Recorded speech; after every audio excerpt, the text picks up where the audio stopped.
Sexual इनऍक्टिव्हिटी वाढते का स्त्रियांमध्ये किंवा Yes. रस नसणे किंवा Yes. इंटरेस्टच नाहीये ह्या सगळ्या अगदीच. गोष्टींमध्ये? आणि हा महत्वाचा प्रश्न आहे. खूप कमी लोक ओपनली बोलतात आणि याच्यामध्ये मग त्यांचं मॅरिड लाईफमध्ये सुद्धा खूप Actually. डिस्टर्बन्स दिसतो. सो हे होतं बरेचदा जेव्हा मेनोपॉझल एज असते ना, स्किन सुद्धा आपली थोडीशी अर्ली एजिंगकडे जायला लागते ना, एजिंगचे सिम्पटम दिसायला लागतात. शरीरामध्ये फॅट वाढलेलं असतं आणि प्लस इस्ट्रोजन कमी झाल्यामुळे शरीराची ताकदही कमी झालेली असते.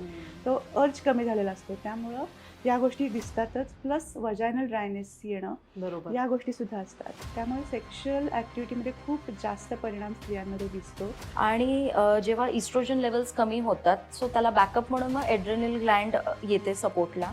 एड्रेनल ग्लँड कॉर्टिसॉल लेवल्स जो स्ट्रेस हॉर्मोन म्हणतो त्याला कंट्रोल मॅनेज करण्याचं काम करत असतं. मग अशा केसेसमध्ये काय होतं की जास्त जर स्ट्रेस लेवल वाढला तर बॉडी तुमची स्ट्रेसला प्रायोरिटी देते. त्याच्यासाठी थायरॉइड महत्त्वाचं नाही राहत. मग तो जो तुमचा एड्रेनल ग्लँड आहे ना, तो सगळं एनर्जी ड्रॉ करून घेतो फ्रॉम थायरॉइड.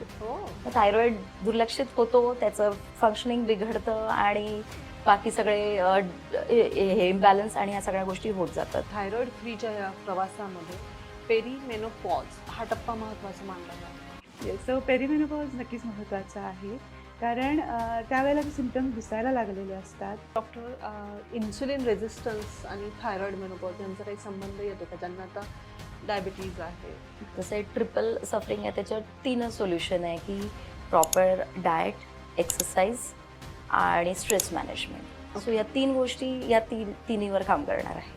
मेनोपॉजमध्ये मला त्रास झालाच पाहिजे असं असं गरजेचं असं नाहीये. बिलकुल नाही आहे. तो कधी होऊन जातो हे कळत नाही. इतक्या स्मूथली तो होतो जर तुम्ही फिटनेसमध्ये असाल.